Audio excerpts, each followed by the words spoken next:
support qui coûte très cher à l'époque a pour avantage d'être solide. Il permet même d'effacer un texte pour réécrire par-dessus. C'est ce que l'on appelle un manuscrit palimpseste. Il a fallu attendre la fin de l'Antiquité, entre le 2e et le 4e siècle, pour que le rouleau ou volumen soit remplacé par un ensemble de feuillets reliés au dos, le codex. Cette nouvelle forme de livre permet d'accéder directement à un endroit précis du texte, contrairement au volumen que l'on déroule, et de prendre des notes en même temps qu'on lit. Au Moyen-Âge, les manuscrits se présentent dans la plupart des cas sous la forme de codex. Ce type de livre est constitué de cahiers reliés entre eux en nombre variable suivant la longueur du texte à transcrire. Ces cahiers sont eux-mêmes formés de feuillets, encartés les uns dans les autres et cousus ensemble. C'est au cours du Moyen-Âge que le livre prend sa forme actuelle, avec la séparation des mots, l'invention des majuscules et de la ponctuation, puis celle des tables des matières et des index. Jusqu'au XIIe siècle, la production des manuscrits et la transmission de la culture sont restés le monopole du clergé. Les monastères possédaient des ateliers de copie appelés scriptoria, où les religieux et religieuses étaient parfois secondés par des copistes et des artistes laïcs. Ce monopole a pris fin avec le développement des universités dans les grandes villes. Avec la demande accrue des manuscrits, apparaît le métier de libraire. L'utilisation du papier s'est diffusée en Europe au XIVe siècle. Ce support venu de Chine, par l'intermédiaire de la culture arabe, allait bouleverser l'histoire du livre.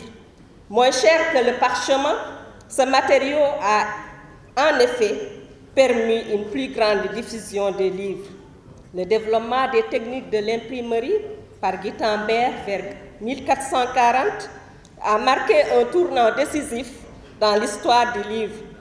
Dès lors, les livres, qui étaient auparavant des objets uniques et précieux, ont pu être reproduits à de nombreux exemplaires. Grâce à la baisse très forte du coût de production, la diffusion du livre a considérablement augmenté dès le XVe siècle. Ainsi, le livre a su allier le contenu des idées à sa composition et à sa diffusion. Aujourd'hui, si le livre continue d'être transmis à travers le papier, de génération en génération, il a aussi une nouvelle forme, celle du numérique, qui constitue dès lors un patrimoine international commun. Permettez-moi avant tout de vous exprimer ma joie d'être avec vous aujourd'hui pour représenter Madame le ministre de la Jeunesse, des Sports et de la Culture et Monsieur le secrétaire d'État à la culture, aux industries culturelles et au patrimoine historique pour le démarrage officiel de la 3e édition du Festival international de littérature de Dakar. Je voudrais vous saluer et vous remercier tous du fond du cœur, vous, auteurs culturels, acteurs culturels, professionnels de l'écriture, de l'édition du livre et de la lecture, et toutes les personnalités ici présentes qui avaient accepté d'abandonner momentanément des tâches importantes pour répondre à ce rendez-vous culturel. Puis vous assurer de l'attention particulière que les nouvelles autorités accordent aux auteurs et aux livres. Mais au-delà de ce sentiment d'affection à une famille de l'esprit, de la beauté et de la créativité, l'État du Sénégal souhaite surtout que le livre joue son rôle de produit industriel permettant aux auteurs de vivre de leur art et à toute la chaîne du livre de bénéficier des retombées du développement du livre et de la lecture. Mesdames, Messieurs,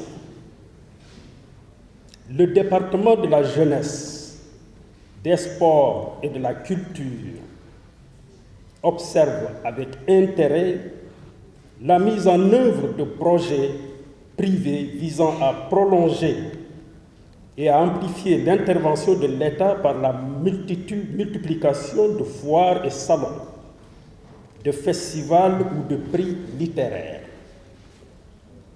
Soyez bien rassurés que nous n'avons pas la prétention de caporaliser l'initiative privée dans ce segment précis de la promotion. Bien au contraire, nous sommes prêts à œuvrer avec tous les opérateurs en vue de déterminer le moment venu les critères autorisant la bonne labellisation des meilleurs projets qui nous seraient soumis.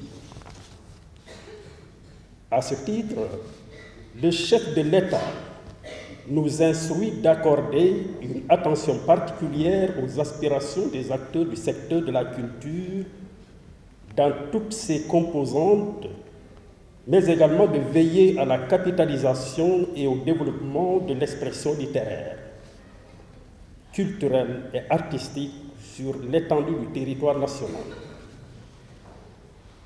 Il a invité à la définition consensuelle avec les acteurs d'un agenda culturel national cohérent et maîtrisé, capable de positionner le Sénégal en un véritable hub culturel international.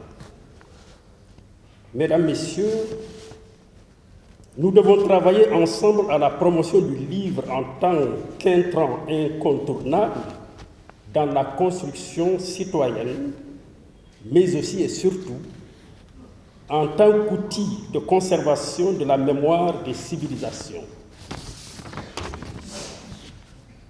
En ce qui les concerne, les nouvelles autorités ont envoyé un puissant signal de leur détermination à consolider les acquis en vue de réunir le patrimoine du président poète Léopold Sédar Senghor, menacé de dispersion par une vente aux enchères. Au-delà du cas Senghor, il s'agit de retracer les archives des bâtisseurs de la nation sénégalaise.